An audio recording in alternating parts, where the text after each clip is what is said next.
prayers, Abuna, through your mouth. Okay, thank you. If you allow me to share my screen, that would be great. Mayam, please. Am I allowed to share my screen? Sorry, Abuna Carlos, can you allow? I think the host only gives you permission, Abuna. So just 1 second. Sorry. Yes. Thank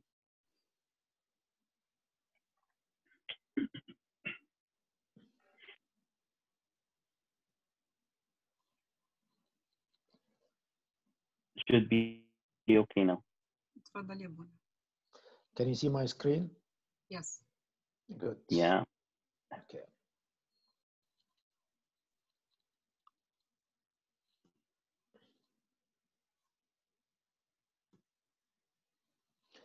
Thank you, Abuna. فضل أسكر الصليب أبي. العفو يا ابونا. العفو يا ابونا. حللني يا ابي. No. اتفضل يا ابي. Absolve me, Abuna. In the name of the Father, Son, and the Holy Spirit, one God. Amen. Today, we're going to talk about a very important topic to all of us, which is relationships. But to put it in the right format for our church and for our generation, we call it marriage-bound healthy Christian relationship. So we're talking not only about relationships, but relationships that are Christian and that are healthy, and eventually they will lead to marriage. Here is the key verse taken from the book of Hosea. It says, I will betroth you to me forever. I will betroth you in righteousness and justice, in love and compassion. See, the verse here ends with love and compassion. Yes, marriage and relationships are based on love and compassion. But what comes before love and compassion is the fact that it is shrouded by righteousness and justice. So I should be righteous. I should be devout in my relationships to be according to the will of God. And even before that, I will betroth you forever. Forever, it means there is no relationship that's healthy without a real sense of commitment. So forever, that's very important. It's reassuring for both parties that when I love you truly, and I love you in righteousness, and I love you forever. It's wonderful, okay? And tonight we're going to address the following points. First of all, there are some basic assumptions that we're going to agree upon about marriage-bound healthy Christian relationships. So these are basic assumptions. If we don't have them, if the whole talk or the whole activity is not based on those assumptions, we should not continue. And then that's the most important part of it, of the presentation tonight, through God's will, God's grace, and the bonus prayer. What are the signs that will tell me that I am involved in a healthy relationship? That's very important. That's the core of the presentation. And we are going, at the end of the presentation tonight, put you in suspense, because we're going to lead you, after forming a healthy relationship, how to communicate with each other in a relationship in the most efficient way. So we'll have a sneak preview. Maybe later on we can give you another presentation. It's a complementary one to that topic. It's the art of communication, again, within a Christian atmosphere. Okay, so go back to the basic assumptions here that we're going to agree upon tonight. First, you are serious about forming a relationship leading to marriage. So that's very important. You should have that vision from the very moment you start the relationship, that I'm looking for someone to be committed to someone that I would like to partner with for real. I'm not just playing with anyone's emotions or trying or experimenting. It doesn't work. If you're doing that, you're going to hurt yourself and hurt the other party as well. Okay. And as we said, that requires a real sense of commitment. Once you start something, you know that might be serious and you should continue. And that's why it's, as the verse said, not only just the love and compassion. It's not just a matter of emotions and we fly on them and everything will be lovey-dovey in the beginning. should be lovey, and with that sense of commitment, you will always do it with a spirit of righteousness. That's the most important thing. So each one of you in the relationship would be a righteous person who is committed to God before I'm committed to anyone else. And this will give a sense of security to both parties, and God will bless your relationship together. Sense of commitment, okay? So some people might come and say, well, this is a casual acquaintance.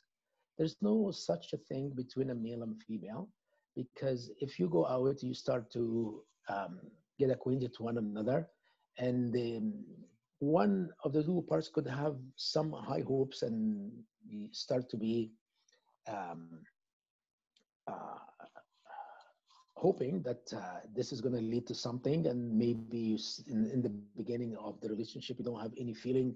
Don't continue unless you have that feeling. We said, as the verse tells us, it's based on love, let's say attraction, compassion, okay?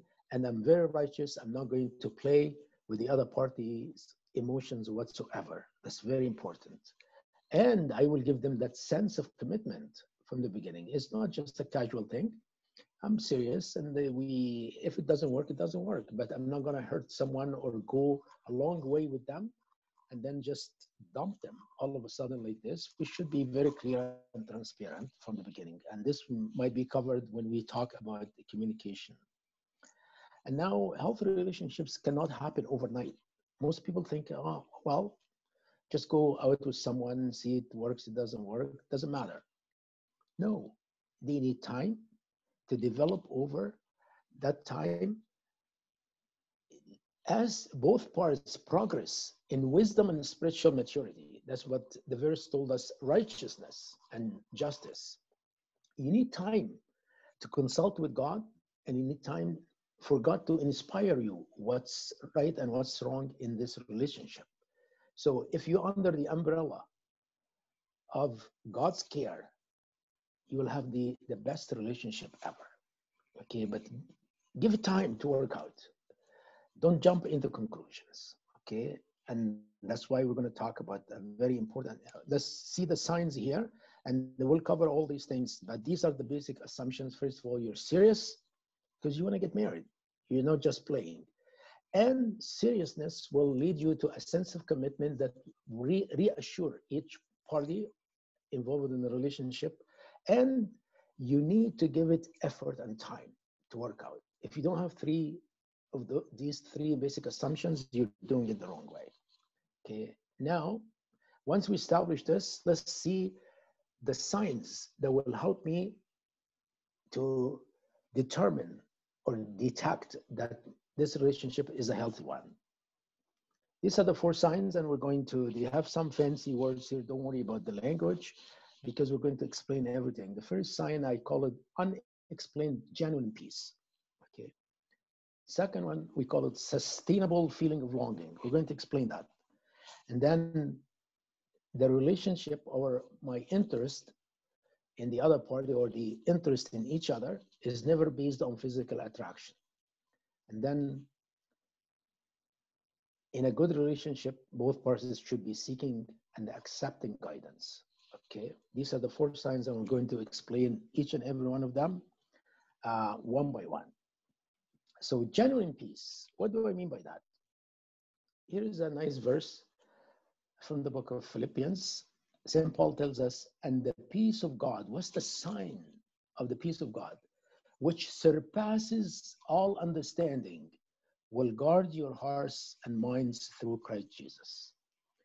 So sometimes peace seems to be, let's say, illogical.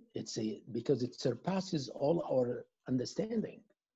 So if God will guide you to the right person, the right partner, God will induce peace in your heart, and you will feel comfortable around them, and they feel comfortable around you.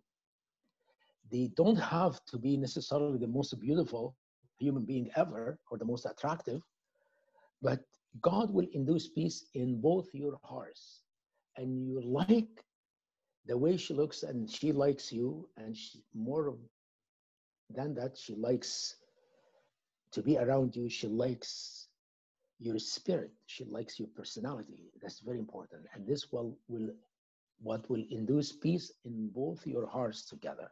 So that will lead me to something very important in any Christian healthy relationship, what I call the package concept. People will come to you and say, well, you know, that girl is really nice and everything, but you know, she doesn't have the education that you are aspiring to have in a future partner.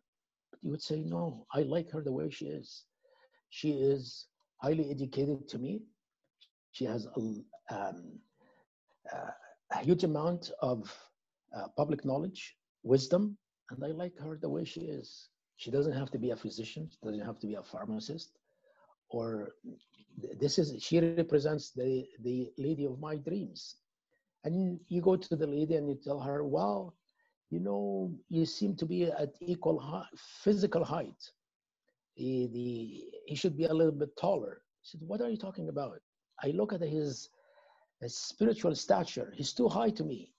I wish I could come up to his spiritual level. That's what counts. So God will induce peace inside you.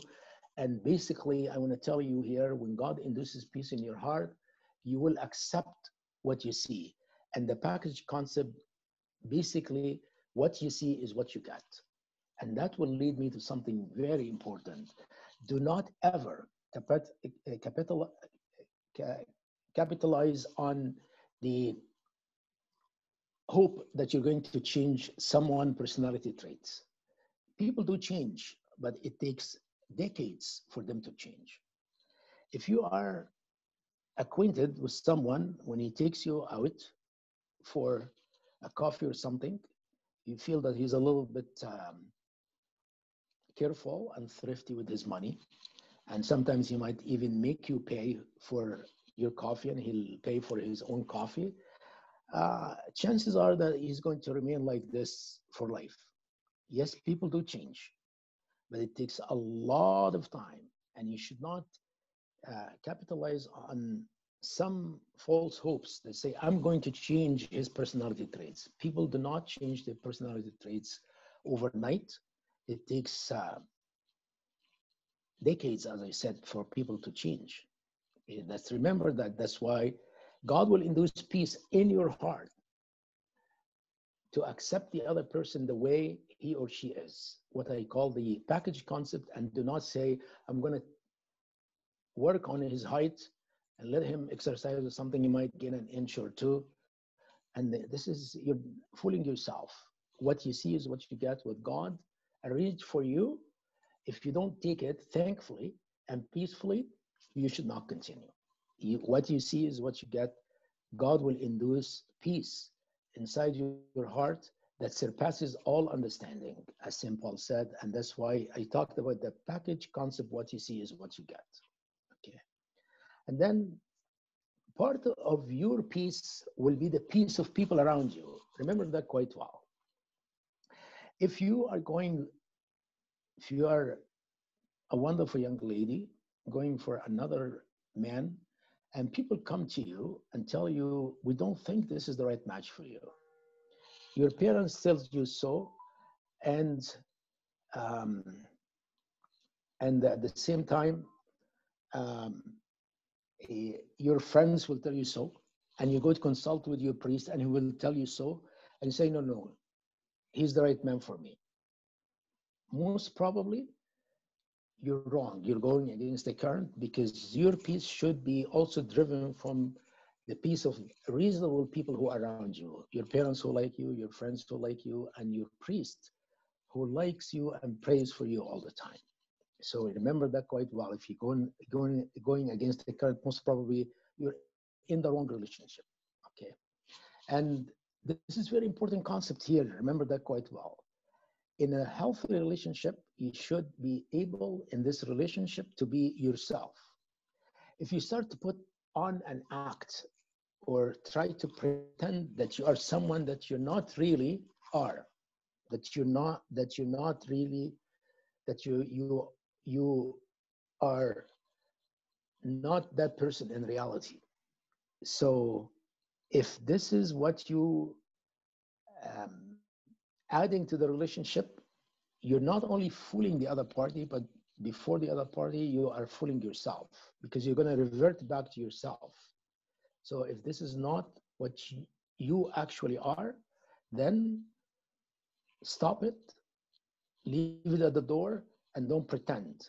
Because if you are not yourself in a relationship and you're putting an act, this is not a healthy one. And your personality will be revealed, but it might be too late. And after you play with the other party's emotion and after you are discovered, it might be a disaster at that time. In a healthy relationship, you should be free to express yourself spontaneously in a natural way without acting that you are somebody else. Okay, that's very important. And on top of that, in a healthy relationship, no party will monopolize the other one. So you should enjoy your time together and time apart. So you enjoy the time that you spend together and the time you spend apart. If he comes to you and say, I'm sorry, I need to know what you had done yesterday, minute by minute or an hour by hour, he's not loving you. I'm sorry. That person is trying to own you. And there's a big difference between ownership and genuine love. So remember that. So I should have my own freedom to be myself, and the other party will allow me to have my space and my time. If I'm not allowed to have these two things, you're in the wrong relationship, and someone is trying to monopolize you, trying to control you, trying to own you, and this is not Christian love. Okay? That's why it's against peace. We're talking about peace that will be induced in my heart. I don't really have to know all the details about the other party, what they had done yesterday. They don't have to give me an account of every minute. This is not love. This is ownership, and ownership against love, against trust, the trust of love. Okay? And then another sign of peaceful relationship, that again, or the peace that God induces in my heart, that I don't have the misery of continuous fights all the time. Yes, disputes will happen, and we have different conceptions about different things, and we work them out. And that's we said, good relationships, the assumption that you are going to put time and invest effort into it. But if it's one fight after another and there is no peace, you are in the wrong relationship. So the first sign you should have for yourself for a good, healthy Christian relationship is what I call genuine peace, that you feel it inside yourself, genuine peace that God induced inside your heart, that even surpasses your understanding. Even when someone comes to you and say, you seem to be a little bit illogically, fine. I'm comfortable, and the other is comfortable, and my priest is comfortable, and we pray, and God keeps inducing that peace inside us. We're peaceful with each other, and we're glorifying God together in our relationship. And we enjoy the peace that God is putting inside our hearts and our minds. So first thing, remember that quite well. Unexplained, genuine peace. Unexplained. It's induced by God. Okay? Now, we go to the second sign to judge whether you are in a good relationship or not, healthy one. What I call here sustainable feeling of longing. Okay? Let's read that nice verse one more time. I will betroth you to me forever. I will betroth you. Someone is treasuring somebody else. Say, I would like to have you around me forever. I treasure you. Okay? I long for you all the time. I will betroth you in righteousness and justice. This is driven by God. God put me in your way and put yourself in my way. And that's why I like the fact that God helped us to meet together. That's going to be forever. And I'm always willing to give you my love and my compassion. I'm sure that you're going to reciprocate that and give me yours as well. Isn't that wonderful? This is the right feeling of longing for each other. Call it love, call it romance, call it anything. But if it's shrouded by righteousness, justice, and commitment, it's from God. Okay, so let's just explore that sustainable. Why do I call it sustainable? First of all, we have to understand that emotional attachment or passion, love, romance, whatever you'd like to call it, is what brought you, the two of you together in the first place. That's why you had interest in each other. There is, call it chemistry. We match, that's fine. So that's very important. You have to pay attention to that. And why sustainable? Because if you, someone, and you say, you scratch your head and say, I'm not really sure if it's Sherry or Marina that I'm really interested in. What are you talking about here? When you like someone, it is sustainable. It's unwavering commitment and love and compassion towards that person. If you are ambivalent or you are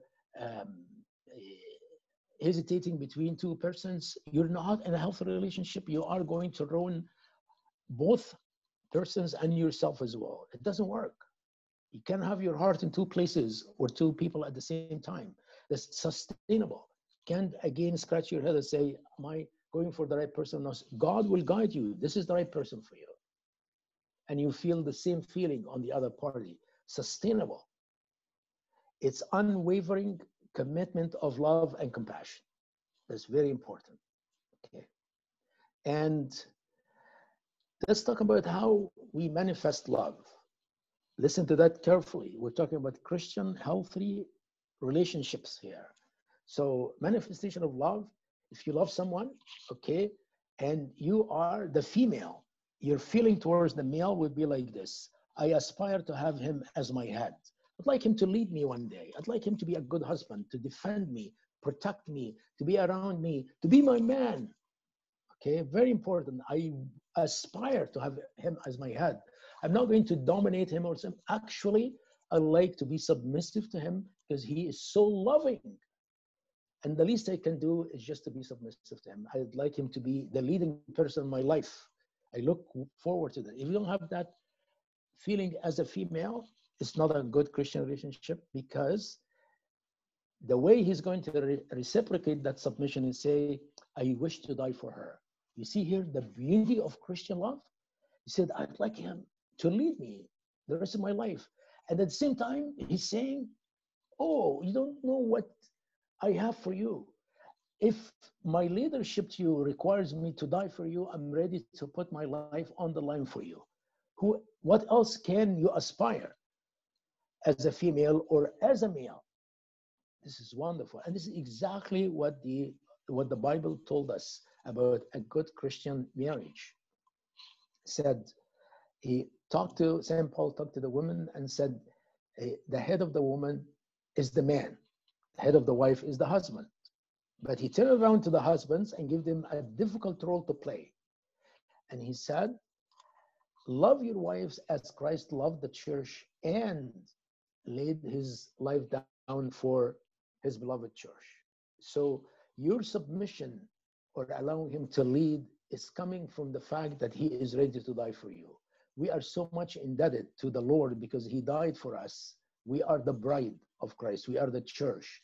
And if this man convinces you he's ready to die for you, you say, you're my leader. I would love you. I'm so much indebted to you because your love is unconditional. Your love is limitless. Your love to the point of death. You are my leader. This is Christian love. If you don't have that, you are in the wrong relationship. Okay. So we talked about the first sign of healthy relationship, that's Christian. And we said the unexplained genuine peace. And the second one would be the sustainable feeling of longing. That's very important. Okay. The third one here, very important too. Let me finish that last point. Of course, once we have that kind of love, you are destined to be successful, because love endures, love never fails. If you have that kind of love that's biblical and this kind of feeling between a male and female, love will endure everything. Love will always help you to resolve any issues that might come your way. Okay. Go to the third sign. It says here, your interest in each other is never based on physical attraction. I was hesitant to add another word here. Only. I'm a priest and everything, but I'm telling you, physical attraction has to be there. Of course, it has to be there. But if it's based on that only, that's a wrong relationship. It's not healthy. It's part of the relationship. But again, we talked about Christian love and how they reciprocate love to each other.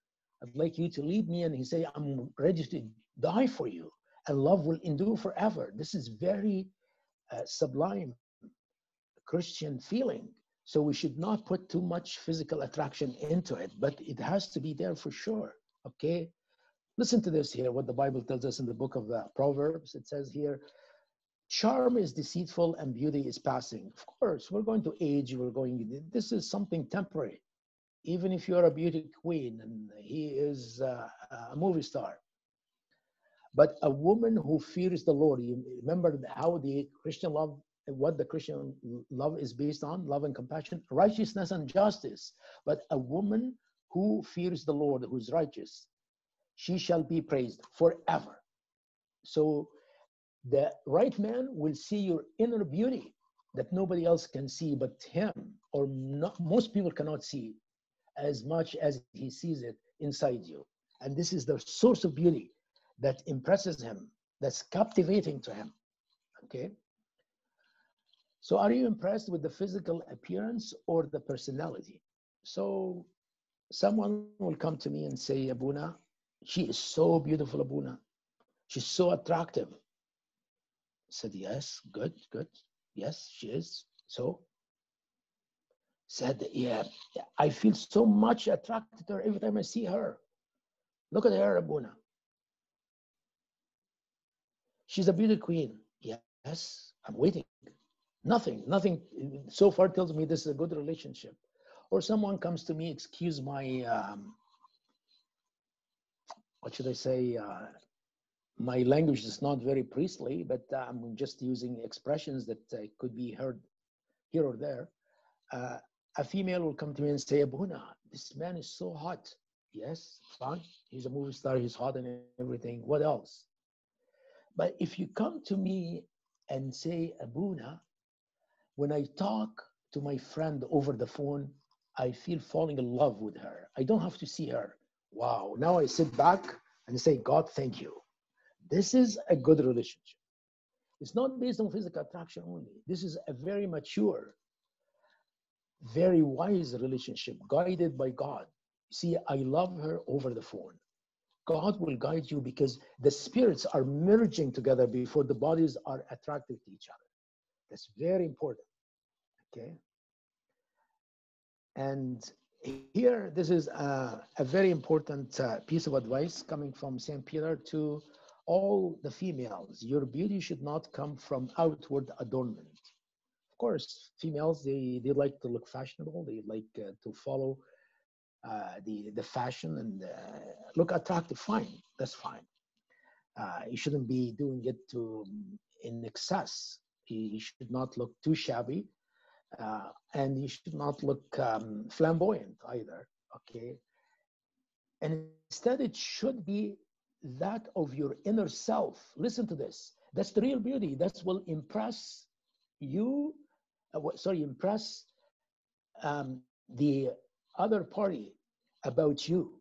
So, because it's coming from your inner self, from your spirit, the unfading beauty of a gentle and quiet spirit, okay, which is of great worth in God's sight. So you will gain the good worth, the great worth in God's eyes and in people's eyes. If you work on your inner self, that's very important. I want to tell you a story here. This is a true story. A gentleman came from outside Toronto one time, and he, let's say, snatched one of our great girls here, long time ago. And I asked him, you are a stranger to us. He's a good man. What attracted you to that young lady? He said, Abuna, I went to a wedding reception. each and every female, almost each one, was wearing scandalous clothes. They're dancing and drinking. She's the only one who had a conservative dress, and she didn't dance. And when I went to talk to her, I discovered the real beauty of her spirit. She impressed me to the utmost extent. Other people were trying to look sexy, to look attractive, and the one who attracted me was that lady. You see, when you have the sense of commitment, you are marriage bound in your relationship. It's not the outside appearance that will attract males towards females. It's your inner beauty that St. Paul is talking about here. Okay? The unfading beauty, because the outside beauty will fade one day, but this will remain unfading all the time. Okay? Now, I just said that. What's the fate of physical attraction? We all age. We change, and we have wrinkles and all these things. So this is not going to last. But your inner beauty is the lasting one. The other one, as we said here, is deceitful and passing. So we talked about 3 signs here to determine whether you are in a good relationship or not. The first one, as we said, the unexplained genuine peace induced by God in your heart. And the second one, we said you have sustainable feeling of longing to each other. And the third one here, never based on physical attraction only. It has to be there. It's part of it, natural part of it, but it's based on it, you're full of, okay? Once you establish these 3 signs, the other sign that will tell you that you are really in a healthy one, that you're not doing anything behind anyone's back. You'd like to bring it to light, and you'd like to be guided by some trustworthy people that will guide you to remain in a healthy relationship, okay? So it will help you to resolve in love again any conflict. So you have a mechanism to resolve any issues before they mushroom and become something big, okay? Then prayer is very essential. So you're consulting with God before you consult with anyone. You're guided by God, okay? And the third one, I would advise you, once you are in a serious relationship of that kind, that you should have one common father confessor. If I have a female who used to allow me to hear her confessions all the time, and there is another gentleman coming from BC, and they are interested in each other, I say, you have 2 options. Either he would come and allow me to have the blessing of being his father confessor, so I could hear you, each one of you separately, or without any hard feelings whatsoever, you could leave me as a father confessor and go to the priest in BC, and this is healthy for you, okay? And I don't know about internet. If we have acquaintance over internet, can you develop all these things? It's questionable to me. And how are you going to be guided by a father confessor if you do the internet? I've never heard of any electronic father confessor. Okay. So 4 signs that would tell you that you are in a good, healthy, marriage-bound Christian relationship. So one more time, I wish any one of you could recite the 4 of them. The unexplained genuine peace in my heart and my mind, okay? The sustainable feeling of longing all the time to each other, and what Christian love is all about, okay? And our interest in each other is not based on physical attraction only, and if we are so much committed to each other, I would like to be guided by God and guided by the church to maintain the health of our relationship, lest the devil will come and play with it or tamper with it. Okay, that leads me to another thing. To keep it healthy, you should master the art of communication, and then we can do this later on. If Bashmahandis and Mariam would call me later on after a year or so to give you another presentation. This is a sneak preview. I put it in a very nice format. It's I'll give you 7 tips of effective communication, and each one of them, the tips, starts with the letter T. And that's why I always say here in English, do the T's and never tease the other party, okay? First one, most people don't realize that good communication requires time, but not every time is the right time. Transparency, and we're going to explain that. And tactfulness, whatever that means, we're going to explain it. That's very important. And tenderheartedness, that's very important. And then we said not every time is the right time, though although it requires time, but it has to be the right time. Timeliness, okay? And then truthfulness, and how truthfulness is different from transparency, okay? And that's it for tonight, and God bless you all. I enjoyed being with you. If you have any comments or questions, I am ready to answer them. God bless you all. Thank you so much. I hope I didn't take too much time. No, it's amazing. I tried to keep it within half an hour. Thank you, Abuna. Do you have any comments, any questions? You want to just even ask me anonymous questions through the chat box? That's up to you. You want to send the question to Mariam, and we'll see if Mariam in a good relationship with her husband. We can pretend that the question is coming from Mariam, but I know they had a healthy relationship ever since they met each other in Egypt. ربنا يخليك يا أبونا. Thank you. بصلواتك. Any comments, any questions? God bless you all. Oh, there's something coming here, I think. I have a question. Could you comment on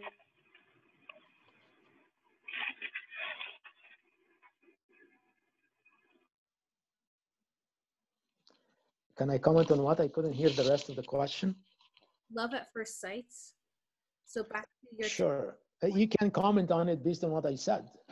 So, yes, attraction could happen at the first sight, for sure. I gave you a story about a person who attended a wedding, and he was brave enough to go and approach the lady and talk to her. And it seems like at that very moment, they started to develop interest in each other. But I put another safeguard. I said, a healthy relationship requires time and effort to allow it to develop. You cannot just go by the first sight only. You need to sweat over that relationship, and you need some guidance, and you need to consult God and consult your priest about it. So it could happen, yes, the attraction is there, but it needs time to be further developed. I just don't take it and fly with it. Thank you. No problem. There is a question coming here. Oops, sorry. It says, is it a big deal if we don't have the same father confession and choose not to? To me, it is a big deal. And I told you that's why I'm ready to allow people who confess with me to go to somebody else for the sake of consistency and making sure that they are on the right track. Yes, to me, it's a big deal. And as I said, it's no hard feeling to me. If you have been confessing with me since you were born, and you have been there with me almost every 2 weeks for the last 15 years, I will be gladly allowing you to go to another priest, and I will be praying for you, because this is good for the health of your relationship. To me, it is a big deal. Okay. أبونا حللني أبي if I may تفضل. add يعني second that يا أبي. تفضل أبي. If I may second يعني what Abuna is saying, I think it's a very important, valid point. Even though during my whole relationship with Irene, we had like a different father confessions, but I used to talk a lot to Abuna Moros most of the time as well. So, but it's very crucial. Thank you, Abuna. Yeah, and now as a priest, I think, and I completely understand what Abuna is saying here. Yeah, and seeing, and always you hear one side of the story until you hear it from the other person directly, right? Very good. That's very good, Abuna. Abuna, as you heard, God guided Abuna and myself to say that. And as Abuna mentioned Irene, I heard another caution coming and said, fasten your seatbelt, because Abuna was so much driven towards the Irene. So God is telling him, I appreciate your emotions towards and the genuine love you have for your wife, but you have to put that doesn't prevent you from taking every safeguard and fasten the seatbelt. That's a message from God. But Abuna Yeah, so much love. Irene is with me in the car, so she just put on the seatbelt as we move. I love you who are in love, that's for sure. Thank you, Abuna. You want to say hi to Abuna? Hi, Abuna. How are you? Hi, enjoy your husband love to you. This is a very healthy relationship, and you are both of you role models to all of us. ربنا يخليك لنا يا أبي. Thank you. خير البركة. And deserving. If you would like to answer this question, Abuna, it says here, how do you deal toxic parents? I shouldn't, how do you deal with toxic parents from your significant other when they are, I would say, against the relationship? Is there a point in continuing? That's a very good question, but I don't like the description for the parents. It says here toxic. I don't think that any parents are really toxic. If they are going against the relationship that you have with another significant other, they might have a point. And I just going to say what I said before in the presentation and let Abuna answer that question. I said, you should always derive your peace from God and from people around you. If everyone around you is against that relationship, most probably you're doing something wrong. But I let Abuna comment on that. العفو يا أبي. I think لو قصدك I would like to learn from your reverence. No, I already said the concept. I said God will induce peace in your heart, and God will induce peace in the other people, in the hearts of other people around you, if this is God's will to go with that person. And if your parents are against it, you should pray about it and talk to Abuna, and you pray together and we explore their reasoning, why they are not blessing that relationship. That's very important to gain the blessing of your parents. They have more experience, they are older, and they, if they are, let's say, not toxic, like say they are unreasonable, Abuna will reason with them. And I had the examples like this when parents were just, have their own standards. And I said, this is illogical, I'm sorry, because of that and that and that. And I convinced them through God's grace. I remember one time a lady came to me and she was not Orthodox, she was from another church. And the parents of the male, they said, we brought her to you so you could convert her and you could marry them in the Coptic Orthodox Church. And this is your golden chance to convert someone and would like them to be married in our church. I sat with the lady, and within 20 minutes, I had my own judgment. I cannot convert her within a month or 2 or 3. She's so much committed to her church, which another apostolic church, would be so hard for me to do that because I would be going against her childhood, against her entire life, and she's in a very good relationship with God. It's another apostolic church. And I went back to the parents and said, this is mission impossible for me to do. I respect her feelings, and I'm sorry, I cannot do that. I'm not a magician. We pray. Said, Abuna, you're going to ruin the whole thing, would like them to marry here, not the other church. They don't speak our language and all these things.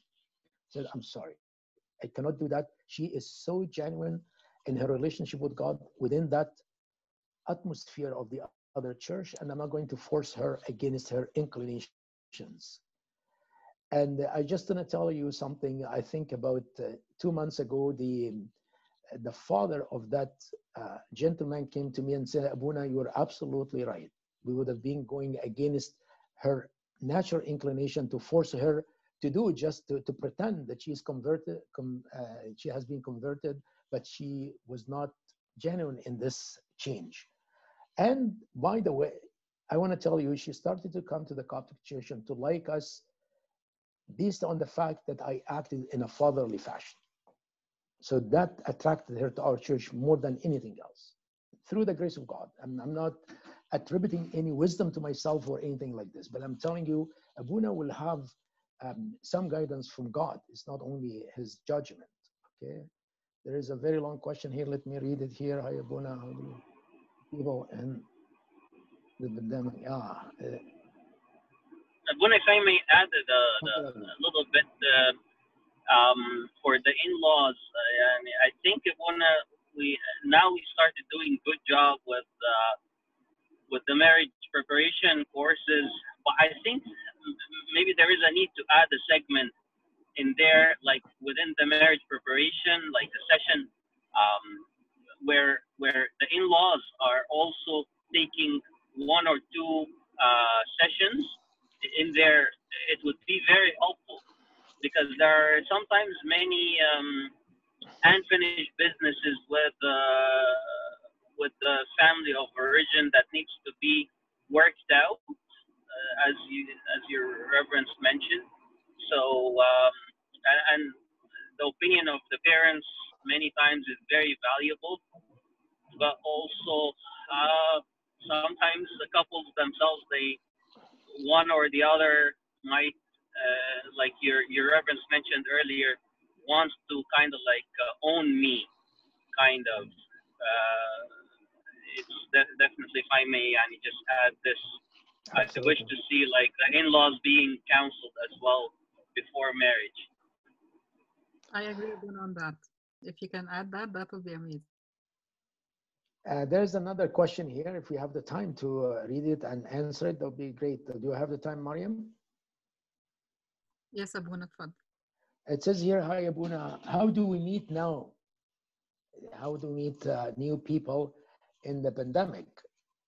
It is hard because there are no grad meetings at church and there is nowhere to go because of the lockdown. Yes, that's a very realistic question, but I want to tell you something about the role of a priest that most people don't know. This is coming from a very important piece of teaching. It's a teaching document in the church. We call it the Didascalia. These are the teachings of the 12 apostles. And one of the functions of a bishop or a priest in the Didascalia is to make sure that he would facilitate the marriage of females. Because females could be aging and they would like to find the right match. I'm not saying Abuna is a matchmaker, but Abuna would pray and Abuna will guide and Abuna will point to certain people, consult with Abuna Carolus and say, Abuna, I have 3 females of such a description, and Abuna will happen to have 3 males of such a description and say, how about we facilitate this for that? You could call it matchmaking, but we will never do it as such, and you'll always have freedom. And I don't want to divulge or reveal any of our trade secrets. So if I would like to suggest Mariam for Medhat, so I'm not going to hurt Mariam's feeling. I will go to Medhat and say, Medhat is a wonderful lady. Her name is Mariam, and she's coming highly recommended by the Carolus. And she sees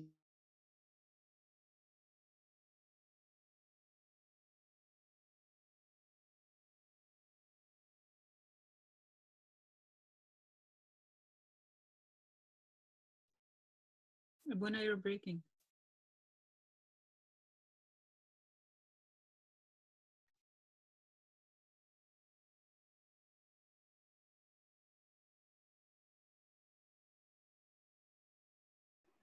so this is a way to do it, even during the pandemic. Am I doing it the right way? I'm one of the worst priests in matchmaking. Just I want to declare that to everyone. But with Abuna's prayer, I might improve there. Laugh at me. Looks like you always teach us how to do it. Okay. But it is a valid concern. And and we're praying that this will end soon, and there is a vaccine coming our way, and hopefully through yani, Abuna's prayer and all of our prayers, this will be resolved soon. But God willing, for your prayers.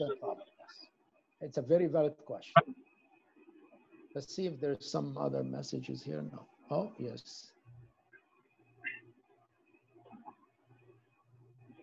Well, there is a very special case here about considering someone who had been married before and it didn't work out. And he was divorced, and I gather that this gentleman had received a permit from the church to remarry in the Coptic church. Otherwise, he would be no good match. So if we have a case like this, yes, each of those cases has to be judged based on their merits. And when investigate the previous marriage, what happened and all these things. And that's why it's always good to have one common father confessor, and the Abuna could consult with the other priest and collect references. And this man whose marriage didn't work out is not doomed or judged to be a failure forever. Yes, he could be a good match. But it has to be, as I said, each case has to be judged based on its merits.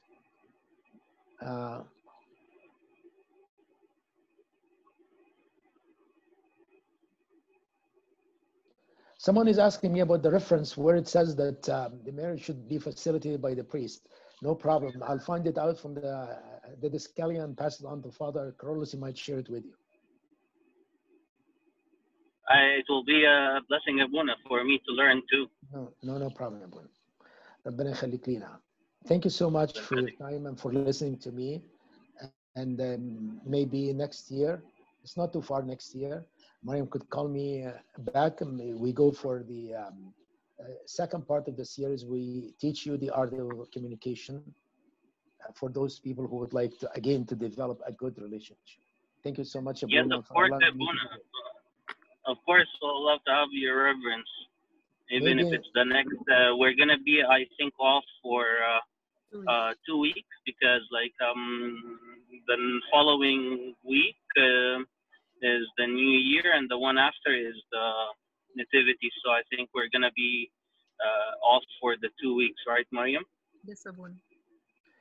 Yeah, and we can arrange right after.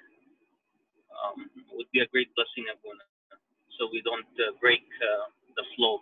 Thank you so much for all of you for listening to me. It has been a blessing and pleasure to me. And Abuna, I highly recommend Mariam to be the recruiter of speakers because he is so diplomatic and full of courtesy. You cannot dare to tell Mariam no, never. Thank you. So, she is, Abuna. And I'm sure she's praying for me and my ministry too. أخذنا البركة. أخذنا البركة Abuna. Otak, please bless us in the final benediction and. Thank you, Abuna. Yes. حننعمي. أمين الذي سبتريك إيوك أجبنا بماتي كان كأيك استنسيون. Min tenoshe volingo emolgeo benchois Jesus de Christos dimisi evolpenigio tagaoni o iru temono onaitan kirielaiton kirias kagison amin esmoero stimatenia kone volgompi esmo Christos benoti. Amin eseshupi. O King of peace, grant us thy peace. Establish us thy peace and forgive us our sins with thy kingdom, power, the glory, and the majesty forever and ever. Amen. Dear Lord, make us worthy to pray thankfully, saying, Our Father who art in heaven, hallowed be thy name.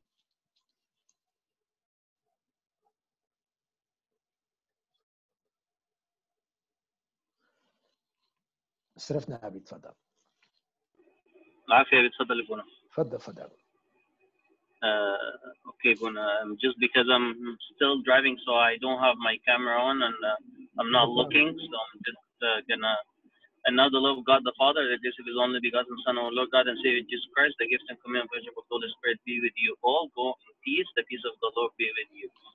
And with your spirit, Abuna. Thank you so much. Have a good night, everybody. If you have more questions, you can send it to me in writing to Mariam, and I will answer them. Thank you. Have a great night. Yes. Thank you, Abuna. Thank you. Thank you, everyone.